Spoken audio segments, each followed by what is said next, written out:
The Adventures of Huckleberry Finn takes place in the American South around 1840.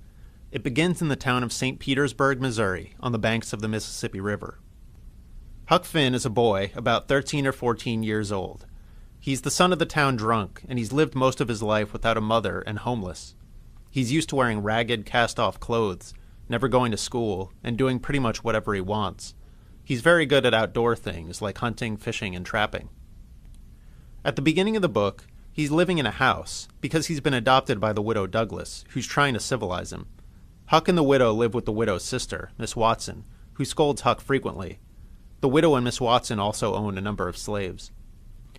Whenever he can, Huck sneaks off with his friend, Tom Sawyer, and they pretend to be in a robber's gang. One night, Huck climbs into his bedroom window after being out with Tom, and he finds his vagrant father, Pap, waiting for him in his bedroom. Pap tells Huck to stop acting like he's better than his father, meaning stop going to school and reading. He makes Huck give him money so he can get drunk. After a while, Pap kidnaps Huck and takes him to live with him in a cabin in the woods by the river. Huck is happier in some ways, being out of school, but Pap gets drunk a lot and beats Huck, and even tries to kill him when he gets so drunk he's hallucinating. One night, when Pap is out, Huck fakes his own murder and escapes to Jackson's Island. After a few days on the island, he stumbles onto the remains of a campfire and realizes someone else is on the island too. The other person turns out to be Jim, a slave owned by Miss Watson, and part of the household where Huck lived with the widow.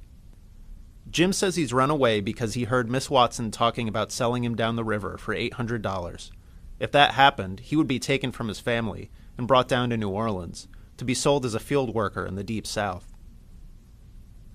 Huck promises right off not to tell anyone that Jim ran away, but he knows that keeping this secret is a big deal.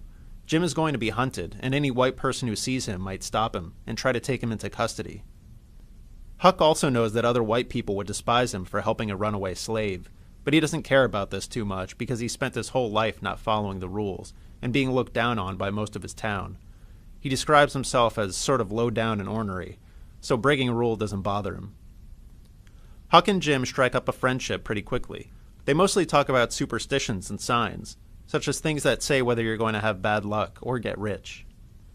They find a cave high up on the island to camp in, and soon there's a big storm that makes the river rise and cover most of the island. They catch a raft floating by. A while later, a house that's been carried off in the flood floats by. They go in and find some clothes and money and other items, and they see a dead man inside the house. Huck goes to the shore to see if he can hear any news. He dresses in girl's clothes that he found in the house, and he speaks to a woman in a cabin. The woman figures out that he's a boy, not a girl, but she doesn't get mad about it. She tells him that her husband thinks the runaway slave is hiding on the island, and is going there with some other men that night to try to catch him. So Huck hurries back to get Jim, and they start floating down the Mississippi River on the raft. Huck and Jim have a number of adventures on the raft, traveling at night so no one stops them. They see an abandoned steamboat that's been wrecked in the middle of the river. They sneak onto it, and then they realize 3 thieves and murderers are on it, and they have to steal the gang's boat to get away. Huck and Jim get separated in a heavy fog, with Huck in the canoe and Jim on the raft. It takes a long time for Huck to find Jim again, and Jim is overwhelmed with joy when Huck's back. Huck plays a trick on him by pretending Jim dreamed about the whole fog, and they were never separated. When Jim realizes he's lying, his feelings are hurt, and Huck feels bad and apologizes.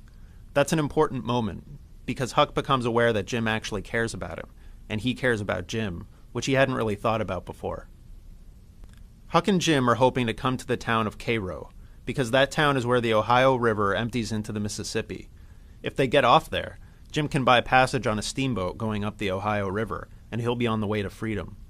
When they think they're getting close to Cairo, Huck's conscience starts to bother him, because now he's not just hanging out with Jim, he's close to actually setting him free, which his society has taught him is wrong. It's basically like stealing Miss Watson's property from her, just to spite her. But it turns out they passed Cairo in the fog, and they can't travel back upstream because they're in a raft. A steamboat coming up the river runs over their raft, and they have to dive down below its wheel to avoid being killed, so they get separated. Huck comes ashore all wet, and goes to the first house he sees. He winds up getting taken in and adopted by a family called the Grangerfords. He stays with them for a number of days, becoming friends with a boy his own age named Buck. The Grangerfords have been in a feud for 30 years with another large, wealthy family called the Shepherdsons. The feud comes to a head when Buck's sister, Sophia Grangerford, runs off and elopes with one of the Shepherdsons. A gun battle takes place in which Buck and other family members are killed, and Huck runs away. Huck reunites with Jim, who's been hiding in the woods with the Grangerford slaves bringing him food. They keep going down the river, and the next thing that happens is that they rescue a pair of con men who are being chased by a crowd of people they've swindled.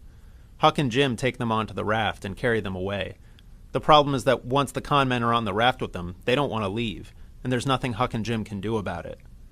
The two men call themselves the Duke and the King. One claims that he's really the Duke of Bridgewater, and the other claims that he's the son of Louis XVI and should be the King of France. The Duke and the King plan all sorts of scams on the raft. They practice Shakespearean acting and sword fighting, and plan to impersonate famous actors from London on tour at the next town they come to. They come to a little Arkansas town, where they see a man named Colonel Sherburne shoot a harmless drunk who's insulting him. A lynch mob comes to hang Colonel Sherburne, but he stands them down, telling them they're not man enough to lynch him. The Duke and the King's Shakespeare performance is a total flop, so they change their approach and advertise a show called the Royal Nonsuch. They get customers to buy tickets by saying, "Ladies and children not admitted." All that happens in the show is that the king comes out on stage on all fours, naked and painted different colors. The show only lasts a minute or two. The audience knows they've been swindled, but decides to keep quiet about it and tell the other locals to see it too. After 2 nights of this, the Duke and the King run off, just as the town is about to pelt them with rotten tomatoes and dead cats. The Duke and King pull off some other scams, but their biggest one is when they arrive in a town where a man named Peter Wilkes has just died, and they pretend to be his long-lost brothers and heirs. They get the man's daughters to welcome them into the home, and they start selling the slaves and liquidating the estate. Huck steals the money from the Duke and the King and tells one of the daughters that they're con men. The real brothers of the dead man arrive, and the Duke and King barely manage to escape back to the raft. The final scam of the Duke and King is to claim that Jim is a runaway slave and sell him to a farmer named Phelps, who can claim a reward for returning him. That's the last Huck has to deal with the con men. Soon after, they try their Royal Nonsuch performance and get tarred and feathered. Huck goes to the Phelps house to look for Jim, and the Phelps family turn out to be Tom Sawyer's aunt and uncle. Huck pretends that he's Tom Sawyer, arrived for a visit with the family, and Tom Sawyer himself shows up and pretends to be his own younger brother, Sid. Jim is being kept prisoner in a shed, and Huck wants to set him free, which would be extremely easy to do. Tom insists that they don't. He thinks that Jim's escape should be like other famous prison escapes he's read about in history and in novels involving kings and noblemen. He wants to dig a tunnel into the shed rather than open a door. He wants Jim to write notes and carve inscriptions in stone to throw out of the prison, and to water a plant with his tears, and to make friends with spiders and snakes, and he makes Jim and Huck participate in all of this. Finally, they set him free, but they've sent anonymous letters warning the Phelps of danger. So when they escape with him, farmers shoot at them and hit Tom in the leg. They escape to the raft, but Huck has to get a doctor to help Tom, and the doctor turns in Jim and Tom. Tom's Aunt Polly arrives and exposes the truth about who Huck and Tom are. Tom reveals that Jim was free all along. Miss Watson had died and set him free in her will. Tom was just interested in the adventure. Jim tells Huck that his father, Pap, is dead too. He was the dead man on the floating house. Tom's Aunt Sally says she wants to adopt Huck and civilize him, but Huck's had enough of this, and he decides to travel to the west. For more information about the adventures of Huckleberry Finn, check out the Adventures of Huckleberry Finn SparkNote on SparkNotes.com. For a translation of the entire book into modern English, go to No Fear Literature at SparkNotes.com.